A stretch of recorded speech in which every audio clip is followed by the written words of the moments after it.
Olá, estudantes do Paraná, como vocês estão? Bem? Sim, que bom, eu também estou bem.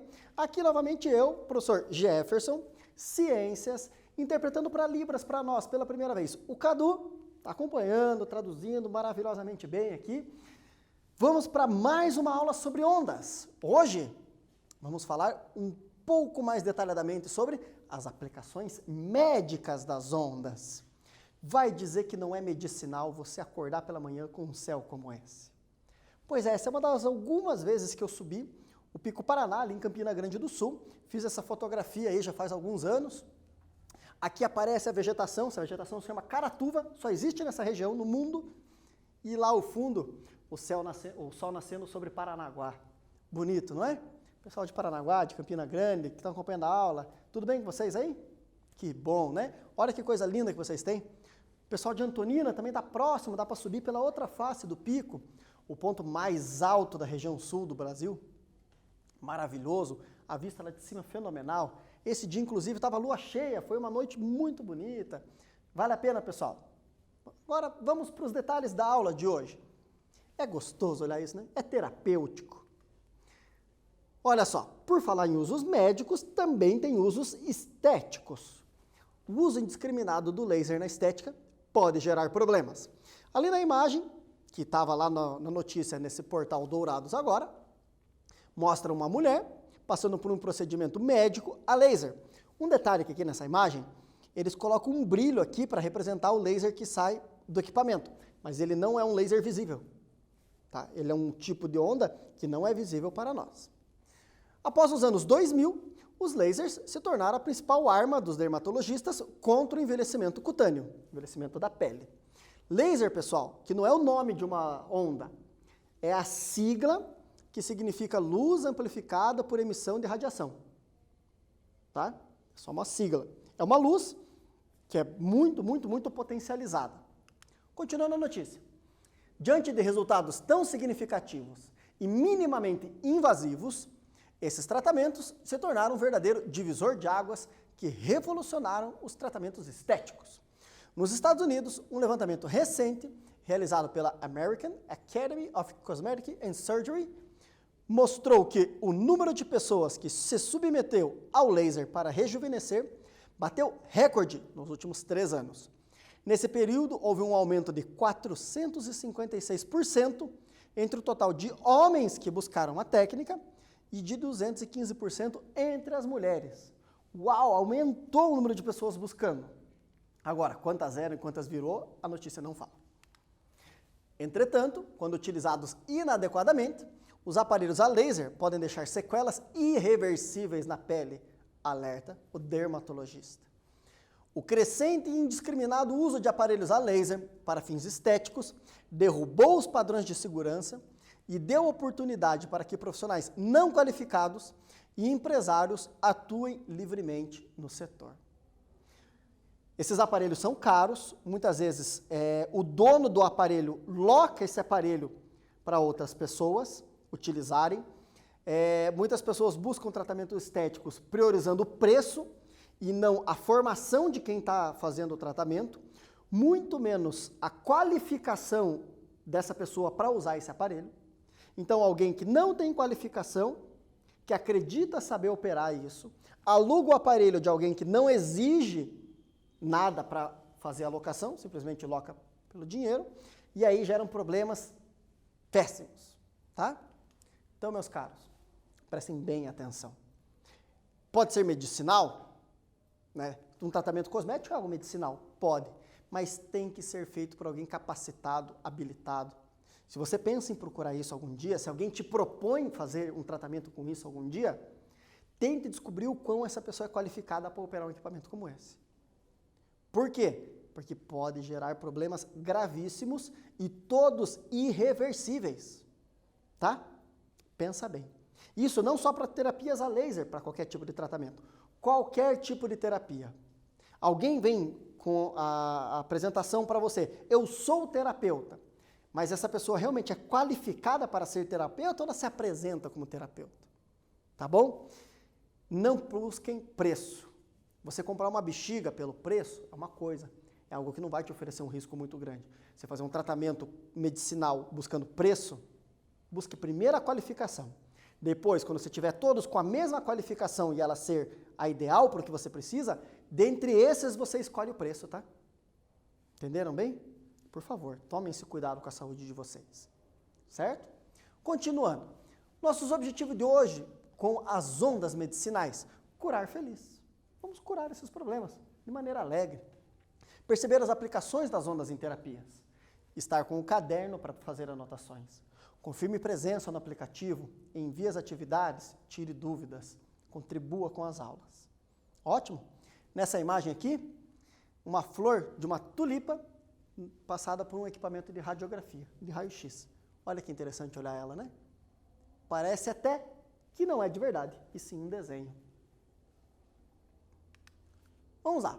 Para a aula de hoje, nosso amigo Sir Isaac Newton e os fenômenos ligados à luz, ele explicou vários deles, o explicou inclusive matematicamente, o príncipe da física. Uma pergunta para vocês. Ondas que têm sentido de vibração perpendicular ao de propagação, vibra assim e viaja assim, e que podem se propagar no vácuo, são que tipo de onda? Anota, responde, eu já venho.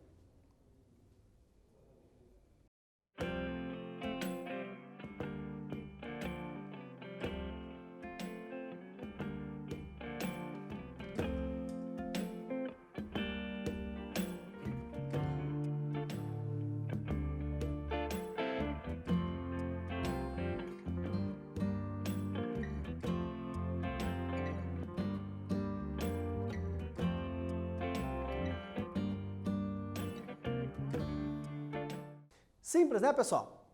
Se vibra num sentido e viaja no outro, é transversal. Se consegue viajar no vácuo, é eletromagnética. Letra C, de correto. Continuando. Ondas eletromagnéticas. Todos os tipos de ondas eletromagnéticas, não. Recortadas. Deste comprimento de onda, 10 a menos 14 metros, então é 0,1401 metros, até ondas de 10 a sexta metros, ou seja, do 1 seguido de 6 zeros, 1 milhão de metros. Esse é o tamanho dessas ondas. Ótimo? Quais dessas ondas nós enxergamos? Esse pedacinho aqui, ó, de 380 nanômetros a 720 nanômetros. Ondas de pequeno comprimento, certo? Comprimentos menores do que isso são ultravioleta, raio-x e raios gamas. Comprimentos maiores, está vendo que a onda vai ficando mais curtinha? Comprimentos maiores, ó, como a onda vai ficando mais longa. Infravermelho, micro-ondas e ondas de rádio. Professor, se chama micro-ondas e ela tem um comprimento de onda maior, por que o nome é micro-ondas?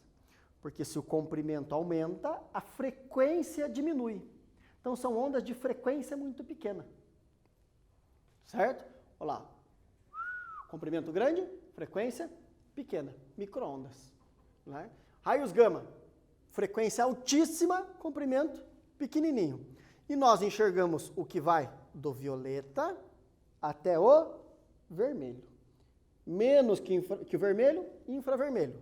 Mais que o violeta, ultravioleta. Não enxergamos. Algumas câmeras conseguem captar o que está abaixo do vermelho, e aí quando ela capta, ela transforma em uma luz nesse espectro para nós podermos enxergar. Tudo bem? Não é que ela capta infravermelho e retransmite. Se ela captar infravermelho e retransmitir, não enxergaríamos do mesmo jeito. Se capta ultravioleta e retransmite, não enxergaríamos do mesmo jeito. Tá? Então ela capta de um jeito e transforma para que nós pudéssemos observar. Continuando. Mais uma coisa que eu acabei de falar para vocês. Velocidade é igual a comprimento vezes frequência. Todos os raios luminosos viajam à mesma velocidade. Então a luz no vácuo, 300 mil quilômetros por segundo. Ondas de rádio no vácuo, 300 mil quilômetros por segundo. Micro-ondas no vácuo, 300 mil quilômetros por segundo, tá bom? A velocidade não muda. O que acontece? Então, quanto maior o comprimento, menor a frequência. O V tem que permanecer constante. Se esse aumenta, esse cai. E o contrário também. Se esse aqui aumentar, esse cai. Tá? Então é isso. Frequências menores do que da cor vermelha são ondas infravermelhas. E maiores que da cor violeta são ultravioleta. Simples. Olha isso aqui. Alguns fenômenos que as ondas podem sofrer. Reflexão, bater e voltar. Vocês estão me enxergando por quê? A luz bate em mim e eu reflito a luz para vocês. Está enxergando um jaleco azul? Está refletindo a luz azul. Está enxergando o meu cabelo, o que sobrou? Está refletindo a imagem do meu cabelo para você. Entenderam? Se eu tivesse com uma camiseta rosa, ia estar refletindo a luz rosa para você. Refração. A luz atravessar algumas coisas. Por exemplo, a luz atravessando um vidro. Quando ela entra no vidro, ela muda de velocidade. Quando ela sai do vidro, ela recupera a velocidade dela. Difração. A luz consegue passar por alguns orifícios. Interferência. Olha aqui a imagem. As ondas se juntando, criando interferência. E por último, um efeito que não é visível na luz tão facilmente. Na luz é mais difícil de visualizar. É mais fácil de visualizar esse efeito no som. Chama-se efeito Doppler. Eu apresentei o Doppler para vocês na aula passada, o cientista Doppler. E o efeito que ele estudou é o quê? Quando a fonte que emite a luz está em movimento, a velocidade da onda muda. Então, se um carro está andando e a luz está acesa, a luz do carro não está viajando a 300 mil quilômetros por segundo. Ela está viajando a 3 mil quilômetros por segundo, mais a velocidade do carro. Então, é possível superar a velocidade da luz? É, quando você põe algo em movimento e emite luz. Então, quando você acende a luz de um carro e o carro está em movimento, aquela luz está mais rápida que a velocidade da luz. Que incrível isso, né? É um dos experimentos do Einstein que permitiu a gente descobrir algumas propriedades da luz. Continuando, um exercício para vocês treinarem.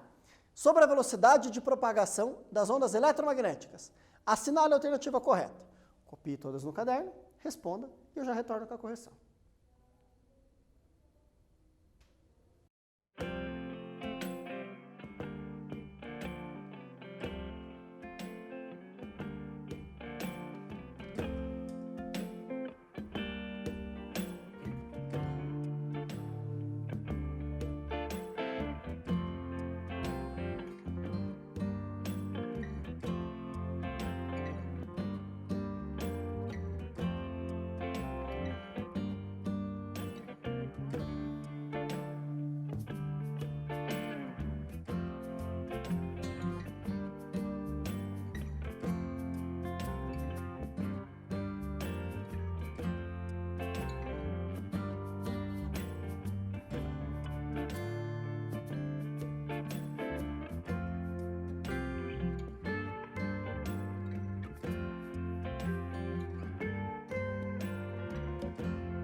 Estudantes, alternativa por alternativa, com muita calma.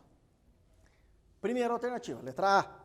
Diferentes ondas eletromagnéticas sempre se propagam com velocidades diferentes. Acabei de mostrar para vocês que não. A velocidade da onda não muda de onda para onda, e muda sim conforme o lugar que ela está. Se ela está no vácuo é uma velocidade, se ela estiver no ar é outra, na água é outra velocidade. Certo? Se uma fonte de ondas eletromagnéticas afastar-se de um observador, ele perceberá as ondas com menor velocidade? Depende. Depende da velocidade com que se afasta, para você poder perceber. Então, como essa alternativa fica vaga, não dá para nós dizermos. Se ele colocasse a velocidade que se afasta, poderíamos concordar, mas não tem. Se uma fonte de ondas eletromagnéticas aproximar-se de um observador, ele perceberá as ondas com maior velocidade? Novamente, eu preciso saber qual é essa velocidade. Simplesmente dizer velocidade não permite que nós concordemos ou discordemos da questão. Depende unicamente do meio no qual a onda se propaga. Então, o que nós podemos ter certeza é que, de acordo com o meio, a luz muda de velocidade. A luz no vidro é mais lenta do que a luz no ar. E aí o vidro dá uma distorção na luz.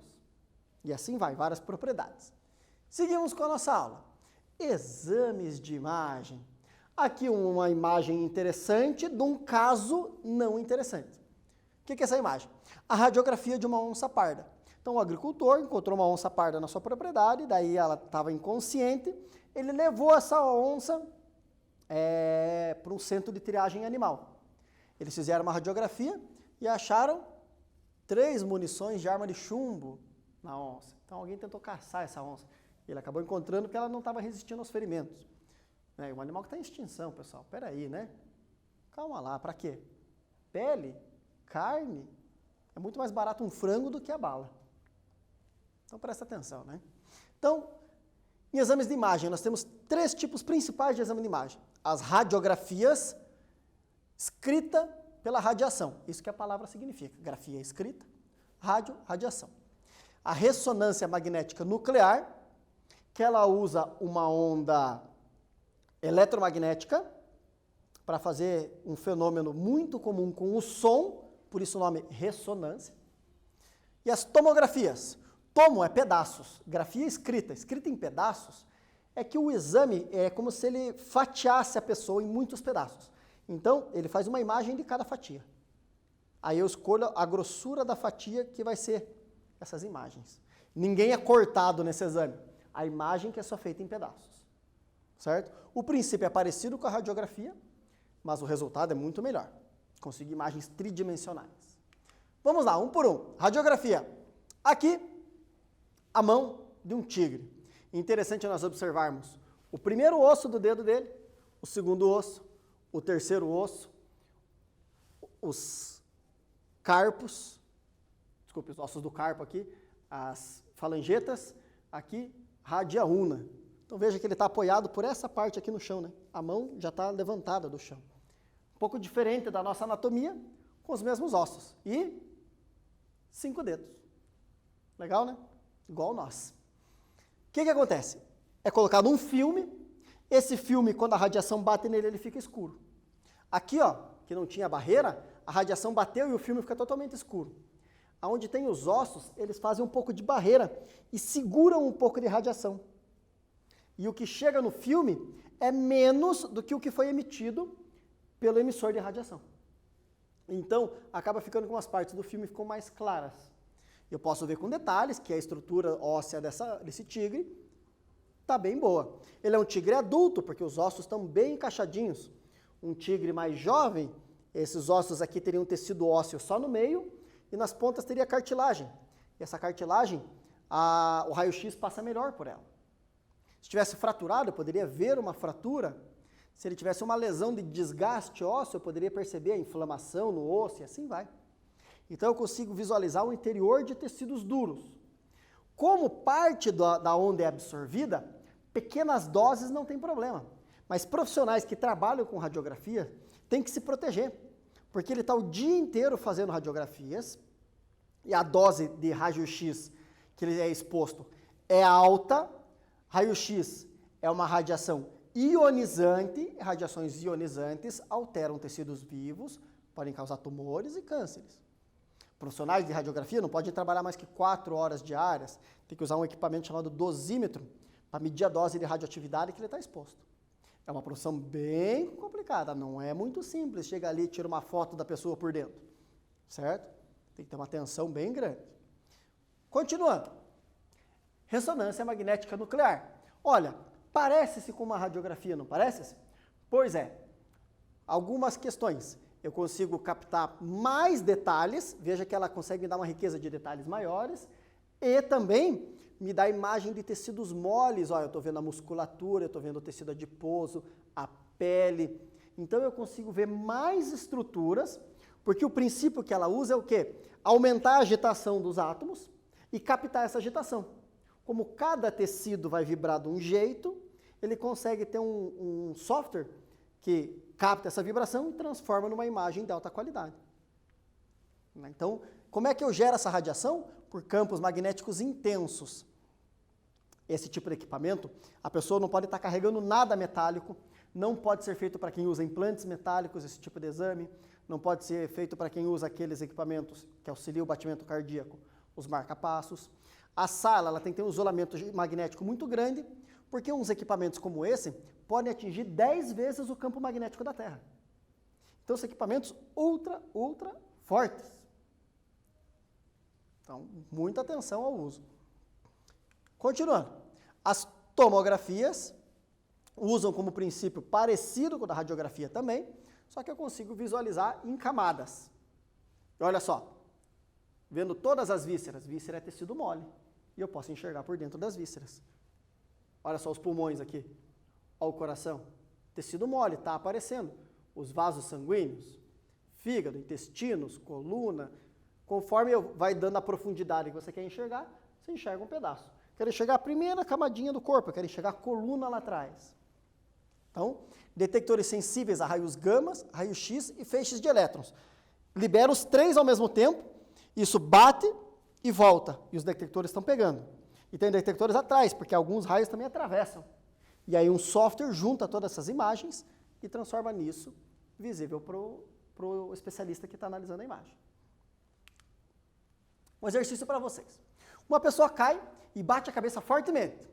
Qual o tipo mais adequado de exame para verificar possíveis lesões? Justifique a sua resposta. Anota, resolve e eu retorno.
Então, meus caros, bateu a cabeça fortemente. Tem que me preocupar com duas coisas: lesão no osso e lesão no cérebro, ou nos vasos sanguíneos do cérebro. Ótimo? Então, se a preocupação for somente com o esqueleto, a radiografia serve. Quero ver se o crânio está bem. Ótimo. Porém, se houver necessidade de verificar os tecidos moles, será necessário uma ressonância magnética ou uma tomografia, qual for mais acessível na situação dele. Ah, o esqueleto está bem, mas pode ser que o cérebro esteja com edema, um inchaço, pode ter tido um vaso sanguíneo que se rompeu. Depende da análise do profissional da área e os equipamentos disponíveis. Continuando, agora os exames de som. Poxa, você não colocou lá, professor, ondas eletromagnéticas? Sim, mas para trazer mais riqueza e de detalhes para a nossa aula, exames de som. Por exemplo, as ultrassonografias e o ecodoppler, os dois na mesma imagem. O que acontece? A ultrassonografia, ela emite um ultrassom, um som além de 20 mil Hz. Esse som bate e volta. Ele reflete. E aí tem um sensor na ponta do equipamento que capta esse som. E aí o software do equipamento transforma esse som que ele captou numa imagem conforme o tempo que o som demorou para voltar. O ecodoppler ainda consegue perceber movimentos. Quando se movimenta, a onda muda de velocidade, lembra que eu contei? A velocidade da onda mais a velocidade do movimento. Ele consegue perceber essa leve diferença e consegue ali dar detalhes de circulação sanguínea ou algumas outras coisas mais. Aqui mostrando a circulação de sangue no abdômen de uma pessoa. Vamos detalhar cada exame? Ultrassonografia. Olha só a imagem de ultrassom de um bebê elefante na barriga da mãe. Então eles queriam ter certeza que a mãe, num zoológico, numa espécie em extinção de elefante, estava gestante. O que eles fizeram? O ultrassom da mãe. Olha lá o elefantinho crescendo, que fofinho. Emite o ultrassom e captam com sensores super sensíveis e depois transforma isso em imagem. Por isso, grafia. Sempre preto e branco? Sim, porque o som não gera cor. Viu isso colorido? É o software que está colocando cores. Continuando. Ecodoppler. Além da ultrassonografia, ele capta essas variações de movimento para nos dar detalhes de circulação de sangue, se baseando no efeito Doppler. Então, olha lá, um coração mostrando aqui as cavidades dele, então a imagem está invertida, está de ponta cabeça, átrio esquerdo e direito, ventrículo esquerdo e direito, mostrando a passagem de sangue pelo coração. Né? E aqui nessa imagem o coração está fluindo muito bem o sangue. Continuando. Agora as terapias com as ondas, tratar as coisas aqui, uma cirurgia de catarata, tem a imagem do livro de ciências de vocês, pode consultar quem tem o livro, de uma cirurgia laser, onde nós podemos ter radioterapia, terapia com radioatividade, ondas radioativas, fototerapia ultravioleta, terapia fotodinâmica e as cirurgias. Detalhes de cada uma. Vamos lá. Primeiro, radioterapia. Eu vou emitir radiação, porque a radiação consegue matar alguns tipos de células. Porém, então estou tratando um tumor. Células tumorais são células nossas que passam a ter um comportamento anormal. Então, se eu tenho uma célula da pele com comportamento anormal, eu vou fazer uma radiografia com radiação que mata as células da pele. Vou matar o tumor, mas eu tenho um efeito colateral de matar células saudáveis. Porém, o profissional vai avaliar o dano que a radioterapia causa e a eficiência do tratamento. O que é mais importante naquele momento? Para daí recomendar o tratamento ou não. Entendem? Então, joga uma radiação ionizante que destrói células tumorais. Continuando. Fototerapia ultravioleta. Bebezinhos, quando nascem com muito glóbulo vermelho, que dentro da barriga da mãe precisa de muito. Logo que ele nasce, começa a destruir os glóbulos vermelhos em excesso. E essa hemoglobina é transformada em bilirrubina, uma substância amarelada. Se o fígado não conseguir processar essa substância rapidamente, a criança começa a ficar com um tom amarelado na pele, o que pode dificultar também o transporte de oxigênio no sangue. Para ajudar a quebra desse pigmento, nada como radiação ultravioleta. Então a criança fica numa câmera de luz, aonde essa luz roxa aqui é só charme, porque luz ultravioleta não enxergamos.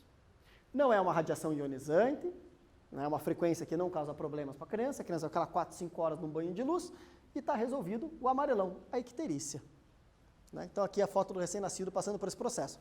A luz roxa é só charme. vocês deixassem só a lâmpada ultravioleta acesa, ninguém perceberia nada. Agora, outra coisa, terapia fotodinâmica. Ao invés de eu dar um remédio que mata o tumor, eu dou um remédio que mata o tumor quando eu coloco uma luz específica sobre ele. Então, o remédio fica desligado no corpo da pessoa. E aí eu jogo a luz sobre a região e a luz ativa o remédio. Entenderam? Então, é um laser que vai ativar o medicamento. Se eu dou simplesmente o remédio, ele vai atacar todos os tipos de célula que ele for capaz.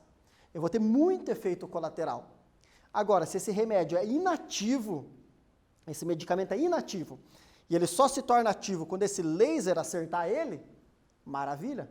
Então, a pessoa tem um tumor no osso do quadril, supor. E aí, se eu dou um medicamento, ele iria atacar todo o tecido ósseo. Porém, eu dou esse medicamento inativo, espero o medicamento chegar no tecido que eu espero, aí eu coloco o laser direcionado e só essa região o medicamento vai se ativar, diminuindo efeitos colaterais, aumentando o custo, aí tem toda uma questão de disponibilidade do tratamento, reticências. E as cirurgias a laser, usar esse tipo de radiação para corrigir tecidos, alterar tecidos, como por exemplo, cirurgias de fundo de olho, cirurgias de catarata, quebrar cálculos renais, as pedras no rim, tem vários tipos de cirurgias, onde você não precisa furar a pessoa, entrar dentro, você manda uma onda fazer esse serviço. A onda faz o seu serviço, não precisa cortar, não vai bisturi, não vai cauterizante, é muito tranquilo, mais caro, né?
Pessoal, aquilo que eu comentei com vocês, a simples quimioterapia, o medicamento ele vai agir em todos os tipos de tecido.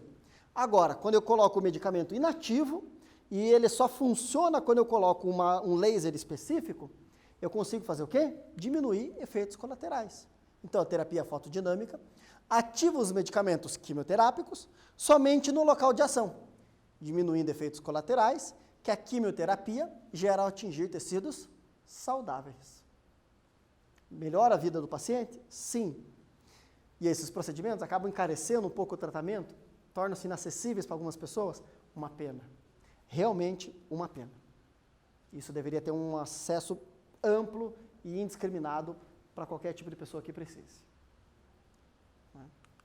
Fechando a aula de hoje, ciência pura gera conhecimento. Depois que nós estudamos os fenômenos, aparentemente parece algo sem sentido. Para que saber que o laser consegue viajar mais longe? Tarará? Depois vem a ciência aplicada. Nossa, eu posso pegar esse laser que eles descobriram em laboratório e usar nesse procedimento. Então, muitas vezes, o que é feito de pesquisa em ciência parece não fazer sentido. Por que alguém vai estudar o sangue do besouro que nasce na Antártida? Depois descobrem que dá para pegar a proteína do sangue do besouro, que é anticongelante, e colocar em órgãos para ser carregados em transplantes, para durar mais tempo congelado o órgão. Entenderam a ideia? Que sentido faz? Depois nós descobrimos as aplicações. Então, a ciência pura gera ciência aplicada. Se eu corto a ciência pura, eu não desenvolvo mais tecnologia, eu não desenvolvo mais tratamentos. Então, vamos dar razão, vamos dar caminho, vamos dar condições para desenvolvimento de mais ciência e estudo, a partir de vocês também. Estudos produzem tecnologia. Bem-estar e saúde no planeta, não só para nós, o elefantinho, né? Gente, estudo nunca é demais. Para o nosso caminho na Terra ser saudável, sabedoria no uso dos recursos naturais. Conhecê-los é muito melhor. Achar que conhecemos é absurdo. Temos que conhecer de verdade. Para a nossa vida em quarentena e bem, tome água, se alimente bem, faça atividades em casa. Leia, escreva, desenhe, plante, cozinhe, limpe, converse com quem está ao seu lado. Tenha uma rotina. Obrigado por acompanhar a aula de hoje e até breve.